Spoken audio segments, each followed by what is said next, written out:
इसके form apply को लेकर के बात करेंगे इस वीडियो में।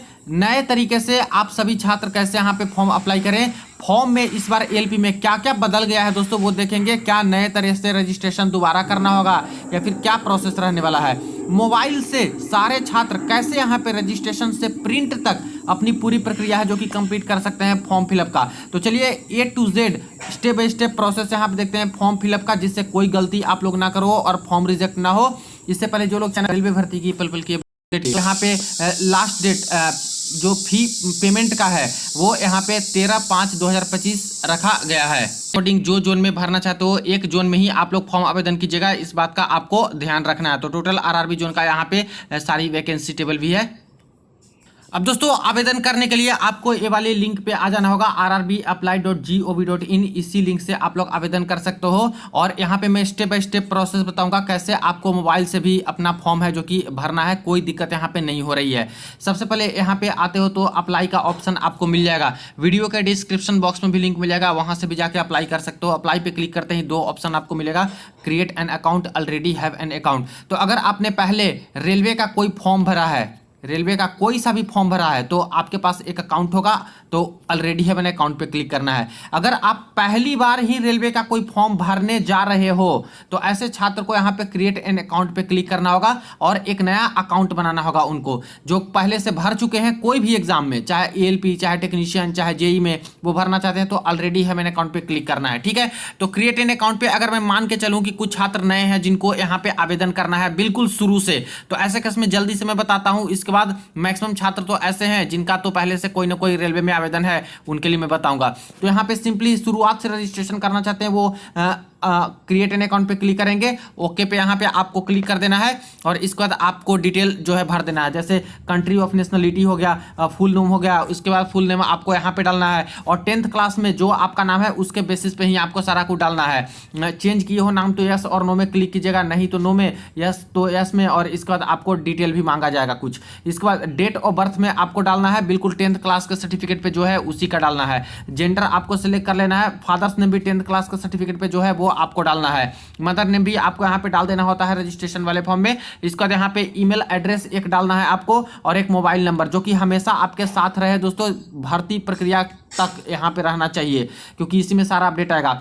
ईमेल एड्रेस डाल करके जनरेट ओटीपी क्लिक कीजिएगा, ईमेल पे ओटीपी जाएगा, वो ओटीपी यहाँ पे भर देना है। मोबाइल नंबर डाल के जनरेट ओटीपी कीजिएगा, यहाँ पे ओटीपी मोबाइल पे जाएगा, इसको यहाँ पे भर देना है। इसके बाद आधार वेरिफिकेशन पे क्लिक करना होगा और यहाँ पे आपको क्या करना है दोस्तों कि सिंपली अपना आधार नंबर डाल देना है, जनरेट आधार ओटीपी पे क्लिक करना होगा और इसके बाद दोस्तों यहाँ पे क्या आ जाएगा, आपका यहाँ पे ओटीपी जो मोबाइल में आएगा लिंक रहेगा आधार कार्ड, वो मोबाइल में ओटीपी आएगा, इसको भर करके और वेरीफाई कर देना है। अगर वेरीफाई ऐसे नहीं हो रहा है तो फिंगरप्रिंट वेरिफिकेशन है, इस पर क्लिक करके आप लोग वेरीफाई करा सकते हो, साइबर कैफे में ये हो पाएगा। ऑनलाइन घर से करना चाहते हो तो ऐसे केस में तो आपको ओटीपी वेरिफिकेशन से ही करना होगा जो आसान होगा। अगर आधार कार्ड से नहीं करना चाहते हो तो आई डोंट हैव आधार पे क्लिक करके और यहाँ पे वोटर ID, ड्राइविंग लाइसेंस या फिर जो चीज़ें हैं पैन कार्ड, ये सब डाल सकते हो। लेकिन दोस्तों ऐसा मत कीजिएगा, बार बार आपसे आधार वेरिफिकेशन करने ही बोला जाएगा और स्मूथ एंट्री के लिए एग्जामिनेशन में कोई दिक्कत ना हो एग्जाम के समय, इसलिए आधार वेरिफिकेशन के थ्रू ही आप लोग रजिस्ट्रेशन करवाइएगा। इसके बाद इस पे आपको चेक मार्क कर देना है और इसके बाद आपको क्रिएट ये पासवर्ड करना है। पासवर्ड क्रिएट करते समय आपको कैपिटल लेटर एक रखना है, कम से कम स्मॉल लेटर भी रखना है, स्पेशल कैरेक्टर भी रखना है, जैसे @ हो गया,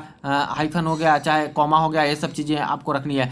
एंड नंबर 1 2 3 4 ऐसे न्यूमेरिकल वैल्यू भी रखने हैं। जैसे मान लेते हैं कि किसी को यहाँ पे अपना पासवर्ड बनाना है जिनका नाम राहुल है, तो ऐसे करके अपना बना सकते हैं, राहुल @1 2 3 ऐसे करके बना सकते हैं, जिसमें एक कैपिटल लेटर हो गया, स्मॉल भी हो गया, स्पेशल कैरेक्टर भी हो गया और नंबर्स भी हो गया। तो इस तरह से फॉर्मेट में आपको बनवा लेना है। ठीक है, बना करके और सेम टू सेम आपको यहाँ पे रख देना है, सेम पासवर्ड डाल देना है और इसको आपको वेरीफाई कर लेना है और preview and create an account पे क्लिक कर देना है और उस पर फाइनल पूछेगा तो फाइनल पे क्लिक कर देना है, क्योंकि कुछ चीज़ें चेंज नहीं होती है तो आपका रजिस्ट्रेशन है जो कि यहाँ पे हो जाएगा। ठीक है, तो ऐसे आपको शुरुआत से जो करना चाहते हैं वो क्रिएट एन अकाउंट करेंगे। अब मान लेते हैं कि जिन्होंने कोई ना कोई रेलवे का फॉर्म भरा था वो कैसे करेंगे, जो पहले से ही फॉर्म भरे हुए हैं रेलवे का कोई ना कोई।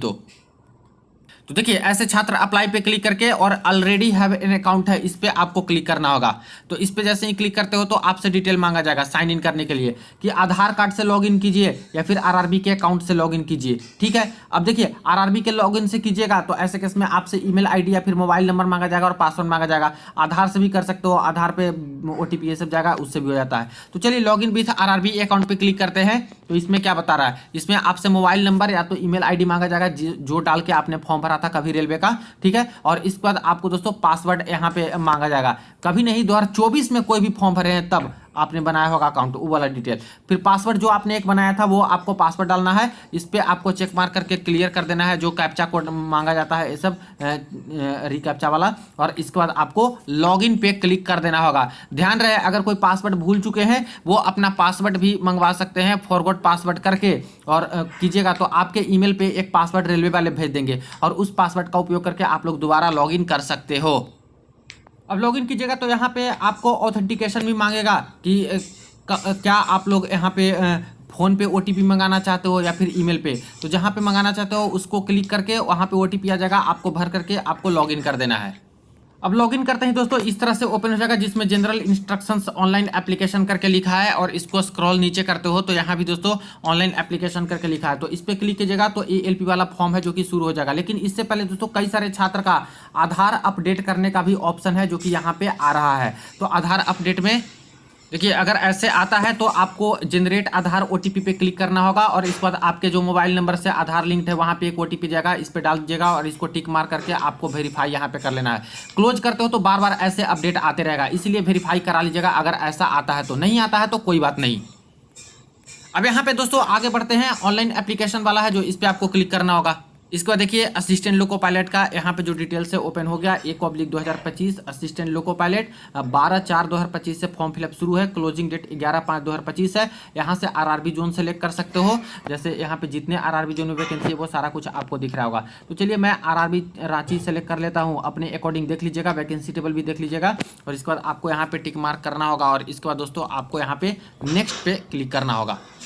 इसको देखिए पर्सनल डिटेल आपका यहाँ पे ओपन हो जाएगा फ्रेंड, जिसमें डिटेल जो आपने क्रिएट एन अकाउंट किया था वो सारा कुछ डिटेल यहाँ पे बताते रहेगा। पहले भी आप लोग भरे हो या फिर अभी से भी क्रिएट एन अकाउंट किए हो तो वो सारा कुछ डिटेल बताते रहेगा।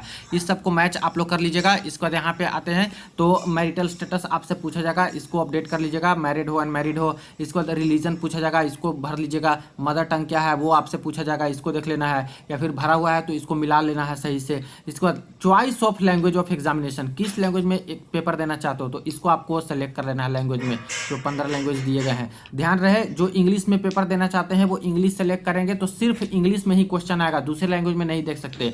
दूसरे लैंग्वेज में और साथ में इंग्लिश में देखना है तो ऐसे केस में आपका अपना जो लैंग्वेज है वो सेलेक्ट कीजिएगा। जैसे हिंदी वाले छात्र हिंदी सेलेक्ट करेंगे तो हिंदी में भी क्वेश्चन देख सकते हैं प्लस इंग्लिश में भी देख सकते हैं।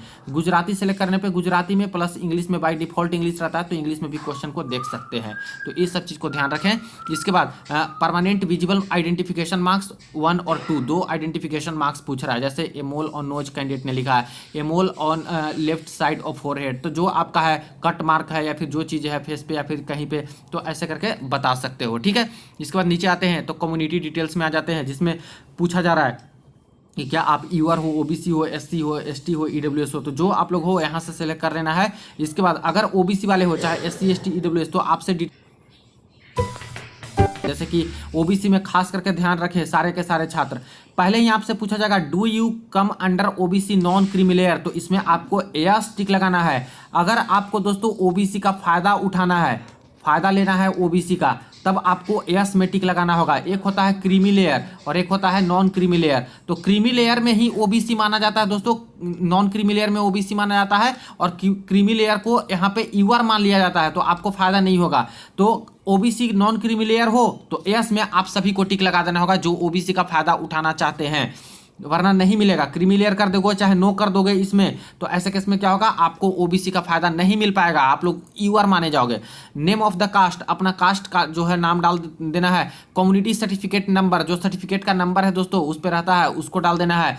कम्युनिटी सर्टिफिकेट इशूइंग अथॉरिटी, किसने इशू किया है, एसडीओ ने किया है, एसडीएम ने किया है, डीएम ने किया है, तहसीलदार ने किया है, किसने किया है उसका नाम डालिएगा। इसके बाद community certificate date of issue, किस दिन वो इशू हुआ है सर्टिफिकेट, वो भी आपको यहाँ पे डेट है जो कि डाल देना है। अब रही बात कि सर मेरे पास 2024 की कास्ट सर्टिफिकेट बनी हुई है, क्या 2024 वाले मैं डाल सकता हूं? तो बिल्कुल दोस्तों आप लोग यहाँ पे डाल सकते हो 2024 वाली कास्ट सर्टिफिकेट भी, वरना नया भी बना सकते हो इस भर्ती में और नया वाला कास्ट सर्टिफिकेट डाल सकते हो। लेकिन 2024 का भी डालते हो तो मुझे लगता है कोई दिक्कत यहाँ पे नहीं होनी चाहिए, ठीक है। बाकी डीबी में जो होता है नया वाला मांगेंगे तो नया वाला डीबी के समय बना कर दे सकते हो, आप पुराना वाला भी ले जाना होगा। तो ये चीज़ें हैं। तो 2024 का भी जिनका कास्ट सर्टिफिकेट है वो यहाँ पे डाल सकते हैं, क्योंकि ऐसा कुछ रेलवे ने बोला नहीं है कि कब कितना पुराना चाहिए। बस ये बोले हैं कि फॉर्म भरने के बाद का सर्टिफिकेट नहीं चलेगा, उससे पहले का कोई भी सर्टिफिकेट है तो आपका यहाँ पे चल जाएगा। कोशिश कीजिएगा सेंट्रल फॉर्मेट में, जो रेलवे का फॉर्मेट होता है, नोटिफिकेशन में भी फॉर्मेट सारा दिया है, ओबीसी का, एससी एसटी का, ईडब्ल्यूएस का, उसी फॉर्मेट में आपका बना हो तो सबसे अच्छा होगा, ठीक है। वरना नहीं बन पाता है तो ऐसे केस में स्टेट वाला भी डाल सकते हो, लेकिन मैं तो बोलूंगा कि सेंट्रल फॉर्मेट में बनवा के ही डाल दीजिए ताकि कोई दिक्कत ना यहाँ पे हो, ठीक है। इसके बाद डेट यहाँ पे डाल दीजिएगा, डेट ऑफ इशू सर्टिफिकेट का, और अपलोड नहीं करना है। देखिए ओबीसी वाले छात्र को और ईडब्ल्यूएस वाले छात्र को डॉक्यूमेंट अपलोड नहीं करना है कास्ट सर्टिफिकेट का, यूआर वाले को तो करना ही नहीं है। तो एससी एसटी वाले छात्र हैं इनको अपलोड करना होगा, क्योंकि फ्री ट्रेवल पास इनको मिलता है तो वो कास्ट सर्टिफिकेट अपलोड इनको करना होता है। नेक्स्ट बात करते हैं पोस्टल एड्रेस, और जिसमें प्रेजेंट एड्रेस और परमानेंट एड्रेस आता है। तो अगर आपका प्रेजेंट एड्रेस परमानेंट एड्रेस दोनों अलग अलग है तो ऐसे केस में आपको यहाँ पे प्रेजेंट एड्रेस अपना डाल दीजिए और इसमें टिक नहीं लगाना है, और इसके बाद परमानेंट एड्रेस अलग डाल दीजिए, ठीक है। अगर दोनों सेम है तो इसमें टिक लगा दीजिएगा, इसको भर करके तो सेम टू सेम यहाँ पे हो जाएगा आपका। तो इस बात का भी आपको ध्यान रखना है। इसके बाद आपको क्या करना है, यहाँ पे सेव का ऑप्शन होगा, आपको सेव पे क्लिक कर देना है और नेक्स्ट पे क्लिक कर देना है। अब नेक्स्ट में दोस्तों इस तरह से ओपन हो जाएगा। इसको आपको देखना है RUN एक्स सर्विसमैन नहीं हो तो नो रहने दीजिए, हो तो इसमें यस लगाइएगा, तो आपसे डिटेल मांगा जाएगा, सारा कुछ वो आपको भर देना होगा, नहीं तो नो रहने दीजिए। इकोनॉमिकली बैकवर्ड क्लास, क्या आप लोग EBC हो? ठीक है, EBC का मतलब यही होता है फ्रेंड्स कि आपको सिर्फ और सिर्फ फॉर्म फी में छूट मिलेगा। फॉर्म फी में जो 500 लगता है ओबीसी को, आपको यहाँ पे सिर्फ 250 देना होगा। लेकिन दोस्तों ईबीसी में सिर्फ वही लोग आते हैं जिनका पूरा फैमिली का सालाना इनकम ही 50,000 हो या फिर इससे कम हो तभी बन पाता है। तो ऐसा नहीं है, या फिर BPL होल्डर हो, बिलो पॉवर्टी लाइन में आते हैं तभी। तो ऐसा कुछ केस नहीं है, तो ईबीसी में आप लोग नो ही रहने दीजिएगा, वरना बहुत दिक्कत होती है। यस टिक कर दोगे और वहाँ पे सर्टिफिकेट मांग लिया जाएगा, और नहीं दोगे जो कि डीएम से ही जारी होता है तो मुश्किल होता है ईबीसी बनाना, ठीक है। तो नहीं दे पाओगे तो ऐसे में नौकरी भी चली जाएगी। इसीलिए 250 बचाने के चक्कर में मत रहिएगा। है ईबीसी तो ईबीसी में टिक लगाइए, यस बोलिए, और बीपीएल कार्ड है तो बीपीएल कार्ड भी दिखा सकते हो डीबी के समय, वरना नहीं है तो नो ही रहने दीजिएगा। नेक्स्ट है details of serving railway applicant, क्या आप पहले से रेलवे में नौकरी कर रहे हो? तो नहीं हो तो नो, यस अगर नौकरी कर रहे हो तो इसमें यस टिक लगाइए। यस टिक लगाइएगा तो आपसे पूरा डिटेल मांगा जाएगा कि कौन सी नौकरी पे हो। तो ग्रुप डी में हो तो एर्स्ट वाइल ग्रुप डी आपको सेलेक्ट करना होगा, ऐसे आएगा। ग्रुप सी में हो तो ग्रुप सी आपको यहाँ पे सेलेक्ट करना होगा, बाकी पोस्ट है उसके अकॉर्डिंग। इसके बाद कब ज्वाइनिंग लिए थे, HRMS ID क्या है, एम्प्लॉई नंबर क्या है, कौन सी पोस्ट पे हो, ये सारा कुछ आपसे पूछा जाएगा, वो सब कुछ आपको बता देना है। नहीं है तो नो टिक में, नो में रहने दीजिए। इसके बाद current employ detail excluding railway, अगर रेलवे के इंप्लॉय नहीं हो, किसी और जगह के इंप्लॉय हो, स्टेट गवर्नमेंट के या फिर और सेंट्रल गवर्नमेंट में या फिर क्वासी सेंट्रल गवर्नमेंट में या फिर PSUs में, तो ऐसे केस में यहाँ पे आपको डिटेल डालना है। दूसरे जगह पे नौकरी कर रहे हो तो इसमें डिटेल आपको डालना है। इसके बाद details of course completed act apprentices, क्या आपने कोर्स कंप्लीटेड एक्ट अप्रेंटिस किया है? तो इसमें किए हो तो यस में टिक लगाइए, और पूरा का पूरा डिटेल आपसे मांगा जाएगा वो भर दीजिएगा, ठीक है। नहीं तो नो ही रहने दीजिए। तो जो नहीं किए हैं कोर्स कंप्लीटेड रेलवे से, वो नो में टिक लगाइएगा। नेक्स्ट है यहाँ पे दोस्तों बैंक डिटेल, अब फी आपका रिफंड हो जाता है दोस्तों। 500 फॉर्म फी जिनका लगता है उनको एग्जाम के बाद 400 रुपये है जो कि वापस हो जाती है, और जिनका 250 लगता है फॉर्म फी, उनका यहाँ पे 250 रुपये है जो कि वापस हो जाता है। तो इसके लिए आपको क्या करना है, बैंक डिटेल भी रेलवे मांगती है कि किस बैंक में पैसा मंगवाना चाहते हो, तो इसमें आपको अपना बैंक का डिटेल डाल देना है। जैसे refund of fee account holder, तो अकाउंट होल्डर का नाम, रिफंड फी अकाउंट नंबर, फिर कन्फर्म अकाउंट नंबर करिएगा, फिर IFSC कोड, ये अकाउंट नंबर और आईएफएससी कोड बिल्कुल सही होना चाहिए। Refund of name, bank name कौन सा है और बैंक का एड्रेस यहाँ पे क्या है, इतना आपको डाल देना है। ठीक है, अब जरूरी नहीं है कि कैंडिडेट के ही अकाउंट में पैसे आएंगे, अपने माता पिता के भी अकाउंट का डिटेल डाल सकते हो, लेकिन मैं बोलूंगा कि जिनका अकाउंट है वो खुद अपना ही अकाउंट डालिएगा, उसमें पैसे आपके वापस आ जाएंगे पेपर हो जाने के बाद, जब रिफंड एलो करते हैं। ये सारा कुछ चेक करने के बाद सही है तो ठीक रखिए, वरना कुछ चेंजेस करना है तो चेंजेस करके यहाँ पे सेव पे क्लिक कर दीजिएगा और इसके बाद आपको नेक्स्ट पे क्लिक कर देना है। अब इसके बाद दोस्तों नेक्स्ट स्टेप में आ जाते हैं, जो कि है आपका क्वालिफिकेशन वाला डिटेल, जिसमें बात करते हैं। तो आपका डिटेल इस तरह से आएगा, पहले फॉर्म भरे हो तो, नहीं भरे हो तो आपको सारा डिटेल फिर से डालना होगा। तो मैट्रिकुलेशन का यहाँ पे देखिए सारा डिटेल मांगता है, रोल नंबर क्या है, इसके बाद देखिए स्टेट कौन सा है, डिस्ट्रिक्ट कौन सा है, बोर्ड कौन सा है, स्टेट बोर्ड है, सीबीएसई है, यूपी बोर्ड है, बिहार बोर्ड है, जो भी चीज़ें हैं यहाँ पे, डेट ऑफ पासिंग, किस डेट में पास हुए थे, परसेंटेज क्या था, परसेंटेज तो आखिर नहीं मांगा जाता है मैट्रिकुलेशन में, तो इसमें कुछ अगर सुधार करना है तो ये जो आपका पेन वाला ऑप्शन दिख रहा है इस पर क्लिक कीजिएगा और इस पर चेंजेस कर लीजिएगा। सर्टिफिकेट नंबर आपसे मांगा जा रहा है आजकल, सर्टिफिकेट नंबर या सीरियल नंबर करके, ठीक है, इसमें 10th में, तो इस पर क्लिक करके देख लीजिए कोई चीज़ इसमें छूटा हुआ है उसको भर दीजिएगा यहाँ पे, तो सेव हो जाएगा आपका। ठीक है, और सेव कर देना है उसको फिल करके। तो अपडेट करना होगा तो मैट्रिकुलेशन वाला अपडेट कीजिए, वरना अपडेटेड है तो कोई बात नहीं। इसके बाद नीचे आते हैं तो आपको क्वालिफिकेशन सेलेक्ट करना होगा। जैसे कि दोस्तों ALP का जो फॉर्म है, ALP का जो फॉर्म है इसमें यहाँ पे ITI वाले फॉर्म भर सकते हैं, डिप्लोमा वाले फॉर्म यहाँ पे भर सकते हैं, और बीटेक वाले या फिर BE वाले भी फॉर्म है जो कि यहाँ पे भर सकते हैं। तो ये क्वालिफिकेशन है, जो भी क्वालिफिकेशन आपका है यहाँ पे डाल सकते हो। जैसे अगर 3 इयर्स डिप्लोमा यहाँ पे क्लिक कीजिएगा तो आपसे सब्जेक्ट मांगा जाएगा, इलेक्ट्रिकल ब्रांच से हो, किस ब्रांच से हो वो सेलेक्ट कर लेना है, स्टेट कौन सा है, डिस्ट्रिक्ट कौन सा था, नेम ऑफ कॉलेज यूनिवर्सिटी क्या है, डेट ऑफ पासिंग, किस डेट में पास हुए हो, तो ये आपको डाल देना है। इसके बाद परसेंटेज, कितना परसेंटेज आया है वो आपको डाल देना है। अगर यहाँ पे दोस्तों CGPA में आपका आया था, CGPA में, तो जितना CGPA आया है उसको 9.5 से मल्टीप्लाई करके जितना परसेंटेज आता है उसको यहाँ पे लिख सकते हो। अगर बीटेक किए हो तो बीटेक यहाँ पे सेलेक्ट करके सारा डिटेल भरिए। अगर ITI किए हो तो ऐसे केस में ITI यहाँ पे सेलेक्ट करके सारा कुछ डिटेल आप लोग डाल सकते हो। अगर NSC नेशनल अप्रेंटिसशिप सर्टिफिकेट यानी कि रेलवे से एक्ट अप्रेंटिसशिप किए हो तो NSC भी आप लोग क्लिक करके आप लोग इसमें डिटेल डाल सकते हो। अगर एक से ज़्यादा क्वालिफिकेशन है, जैसे किन्हीं ने ITI भी किया है, किन्हीं ने डिप्लोमा भी किया है, तो ऐसे केस में दोनों का ही डिटेल डाल सकते हो। अगर किन्हीं ने ITI किया है, बीटेक किया है तो दोनों डिटेल डाल सकते हैं। अगर किन्हीं ने ITI किया है, एक्ट अप्रेंटिसशिप किया है तो दोनों का डिटेल डाल सकते हैं। ठीक है, ये आपके ऊपर है। और एक्स्ट्रा डिटेल डालने के लिए आपको ये ऐड पे क्लिक करना होगा, ये सारा भर के तो ये ऐड हो जाएगा और फिर से नया एक बॉक्स खुलेगा, उसमें अपना नेक्स्ट क्वालिफिकेशन सेलेक्ट करके आप लोग यहाँ पे भर सकते हो। तो ऐसे क्वालिफिकेशन वाले में सब कुछ सही आपको सारा डाल देना है और इसके बाद आपको नेक्स्ट पे क्लिक कर देना है। अब नेक्स्ट दोस्तों बारी आती है आपके फोटो और सिग्नेचर की, और यहाँ पे दोस्तों काफ़ी कुछ बदल गया है। तो जो नए कैंडिडेट हैं वो भी अब ध्यान देंगे, और पुराने वाले जो कैंडिडेट फॉर्म भरे थे पहले 2024 में वो भी अब ध्यान देंगे इस प्रोसेस पे कि अब ऐसे कैसे आपको फोटो और साइन अपलोड करना है। तो सबसे पहले बात करें तो इसका जो KB है दोस्तों वो बिल्कुल बदल चुका है फोटो का। देखिए अब जो आपका फोटो होना चाहिए वो 100 KB से लेकर के 150 KB के बीच में होना चाहिए। जो पहले 50 KB के अंदर मांगा जाता था अब 100 से 150 KB के बीच में मांग रहा है। तो नया फोटो आपको बिल्कुल बनवा लेना है, और कोशिश कीजिएगा कि अब इस बार बिल्कुल नया फोटो ही रहे, पुराना वाला मत डालिएगा, क्योंकि 2025 का फॉर्म है तो अब बिल्कुल नया फोटो आप लोग डालिएगा। बैकग्राउंड यहाँ पे व्हाइट होनी चाहिए, passport size recent colour photograph होना चाहिए।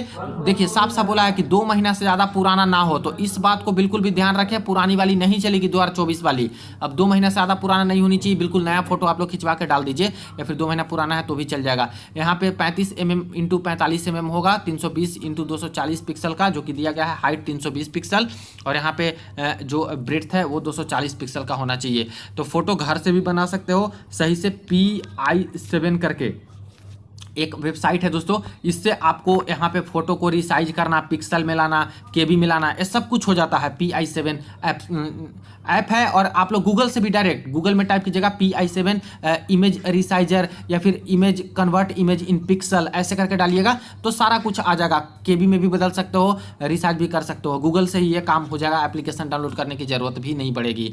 तो इस तरह से आप लोग अपना घर पे ही फ़ोटो खींच के मोबाइल से अपना फ़ोटो परफेक्ट साइज में या फिर परफेक्ट KB में बना करके अपलोड कर सकते हो, लेकिन फ़ोटो बिल्कुल साफ़ सुथरी होनी चाहिए, और प्लस वाइट बैकग्राउंड होना चाहिए, इस बात का आपको ध्यान रहना है। JPG JPEG के फॉर्मेट में ही होना चाहिए, PNG के फॉर्मेट में नहीं चलेगा। ठीक है। और बाकी कुछ कुछ चीज़, मेरी मम्मी को ना बचपन से ही पानी बहुत पसंद है और हिदायत इस चीज़ को आपको फॉलो करना है। मेनली यही था कि आपको 100 KB से 150 KB का आप फोटो लगेगा, 2 महीना से ज़्यादा पुराना नहीं होना चाहिए। और pen within a box. अब देखिए फ्रेंड्स, इस बात को ध्यान रखें आप लोग, ब्लू इंक नहीं चलेगा। यहाँ पे साफ साफ बोल दिया है अब ब्लैक इंक पेन, यानी सिर्फ और सिर्फ ब्लैक वाला चलेगा फ्रेंड्स। तो ब्लैक पेन से ही आपको अब है जो कि यहाँ पे सिग्नेचर करना है और इसी को डालना है, वरना अगर रिजेक्ट हो जाएगा तो यहाँ पे आपको ही दिक्कत होगा। तो इस बार ध्यान रखिएगा, ये बहुत बड़ा बदलाव एक तरह से है। और खास करके जो KB है उसमें भी बदलाव ये लोग कर दिए हैं, तो पुरानी वाली नहीं चलेगी। ये सब चीज़ को ध्यान में रख के अब नए सिरे से आपको फोटो और साइन अपलोड करना होगा। और ब्लैक इंक से ही सिर्फ और सिर्फ अब सिग्नेचर एक्सेप्टेड है, ब्लू से नहीं एक्सेप्टेड होगा। ठीक है, ये सारा कुछ आप लोग बना के फोटो साइन और यहाँ पे अपलोड कर दीजिएगा। देखिएगा धुंधला ना हो आपका सिग्नेचर, बिल्कुल सही तरीके से हो, साफ हो। और नहीं बन पाता है आपसे घर से, तो इसको साइबर कैफे में जाके फोटो और साइन बनवा सकते हो और उसको अपने पेन ड्राइव में या फिर मोबाइल में मांग के और इसको आप लोग अपलोड कर दीजिएगा घर से, फिर से लॉगिन करके हो जाएगा। वरना साइबर कैफे में भी जाके भरवा लीजिए। मैं तो बोलूँगा कि मोबाइल के झंझट छोड़ के दोस्तों आप लोग साइबर कैफे में थोड़ा सा समय दे करके भरवा लीजिए। थोड़े पैसे आएंगे लेकिन अच्छा से आपका भरा जाएगा, फोटो साइन भी ठीक से वो लोग बना देंगे, रिजेक्ट भी नहीं होगा। लेकिन अगर मोबाइल से ही भरना चाह रहे हो तो ऐसे केस में मोबाइल से भी अपना फोटो सही तरीके से अपने रिस्क पे भर सकते हो, क्योंकि उसमें अगर रिजेक्ट हुआ तो किसी को कह भी नहीं सकते हो। तो ये चीज़ें हैं, ठीक है। तो मैं हिदायत दूंगा, मैं तो बोलूँगा कि साइबर कैफे से ही भरवा लीजिएगा, काफ़ी अच्छा होगा। फोटो साइन में बहुत रिजेक्ट होता है, फोटो साइन ही सबसे मेन होता है। और साइबर कैफे वाले ठीक से साफ से अच्छे तरीके से फोटो बना के अपलोड कर देते हैं साइन, ठीक है। ये सब कुछ अपलोड करने के बाद फोटो साइन नए सिरे से आपको सेव कर देना है और नेक्स्ट पे क्लिक कर देना है। इसके बाद नेक्स्ट आ जाएगा फ्रेंड्स आपका पोस्ट प्रेफरेंस का ऑप्शन। तो पोस्ट प्रेफरेंस में देखिए यहाँ पे RRB रांची मैंने सिलेक्ट किया था, तो यहाँ पे जो अपडेट आ गया है, जितने पोस्ट हैं वो बता रहा है। एक तो आपका category number 1 east central railway के अंतर्गत वैकेंसी है और दूसरा साउथ ईस्ट रेलवे के अंतर्गत वैकेंसी है। तो इसको पोस्ट का प्रेफरेंस डाल देंगे। अगर हमें SER जोन के अंतर्गत नौकरी करनी है तो इसको मैं पहले रख दूंगा। अगर मुझे ECR जोन के अंतर्गत मैं चाहता हूं कि मेरी नौकरी लगे तो इसको मैं पहले पे रख दूंगा और इसको दूसरे पे। और दोनों को ही टिक लगाना जरूरी है। किसी किसी जोन में सिर्फ एक ही रहेगा, ठीक है, तो वहां पे एक ही में आपको टिक लगाना है, जो कि यहाँ पे आ जाएगा आपका। जहां पे 2 रहेगा, जहां पे 3 रहेगा, उसके अकॉर्डिंग आप लोग यहाँ पे सारे का प्रेफरेंस दे दीजिएगा। 1 रहेगा तो कोई बात नहीं, उसी को आप लोग प्लस पे क्लिक कीजिएगा, वो आपका आ जाएगा। जैसे देखिए यहाँ पे मैंने दोनों को पोस्ट प्रेफरेंस के तौर पे डाल दिया, पहले ACR और दूसरे नंबर पे ECR। ACR में वैकेंसी ज़्यादा है, ECR में कम है, इसके अकॉर्डिंग भी मैं देखा हूँ। और बाकी आप लोग भी उसके अकॉर्डिंग देख सकते हो जिस जोन से भरिएगा तो कि कहाँ पे जॉब करनी है या फिर वैकेंसी जहाँ ज़्यादा है उसके बेसिस पे। अब देखिए यहाँ पे मैं फॉर्म भर के आपको बता रहा हूँ सिर्फ और सिर्फ ये बताने के लिए कि आखिर यहाँ पे कोई गलती आप लोग ना करो जिससे फॉर्म रिजेक्ट ना हो। अब इसके बाद नीचे आते हैं तो पार्ट बी में ट्रेड भी सिलेक्ट करना होता है CBT 2 के लिए। अब यहाँ पे पार्ट बी में आपको ट्रेड सेलेक्ट करना होगा। तो जैसे इन्होंने इलेक्ट्रिशियन सेलेक्ट किया, आप लोग भी अपने अकॉर्डिंग है जो कि सिलेक्ट कर सकते हो। उससे जो यहाँ पे पार्ट बी में क्वेश्चन आते हैं क्वालिफाइंग नेचर का होता है, उससे पेपर आएगा और वो पढ़ना भी होता है। तो इसलिए ये कंपलसरी है, या आपको पार्ट बी में सेलेक्ट करना होगा, ठीक है। इसी तरह से नीचे आते हैं तो यहाँ पे आपको टिक लगा देना है, यहाँ पे टिक लगा देना है। और इसके बाद जहाँ से फॉर्म भर रहे हो वो आप लोग यहाँ पे लिख सकते हो और सिग्नेचर आपका यहाँ पे दिखते रहेगा और डेट भी यहाँ पे दिखते रहेगा। इसके बाद यहाँ पे और नीचे आते हैं तो सेव कर दीजिएगा और इसके बाद प्रीव्यू एप्लीकेशन का ऑप्शन आएगा, यानी प्रीव्यू कर सकते हो कि आपका सब कुछ सही है या फिर नहीं। तो प्रीव्यू पे क्लिक कर देना है।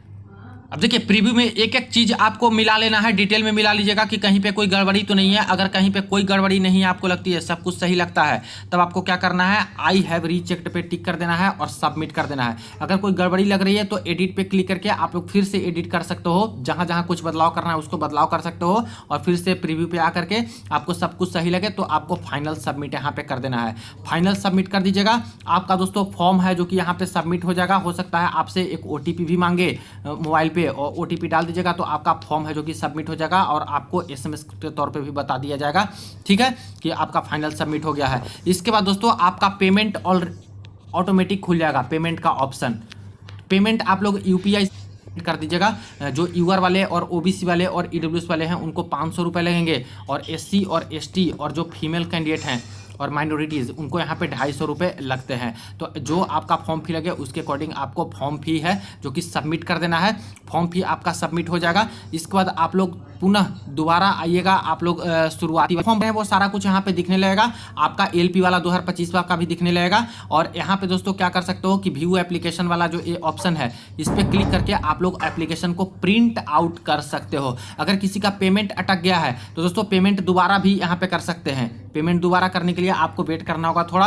अगर मोबाइल से नहीं हो पा रहा है तो दूसरे ब्राउजर से या फिर साइबर कैफे में जाकर के या फिर लैपटॉप से देखिएगा, वहाँ से आप लोग पेमेंट करवा सकते हो। ठीक है, और पेमेंट कट गए, पैसे कट गए, पेमेंट नहीं हुए तो वो 48 घंटे के अंदर वापस आ जाते हैं। तो इस तरह से आप लोग पूरी तरह से समझ गए आप लोग।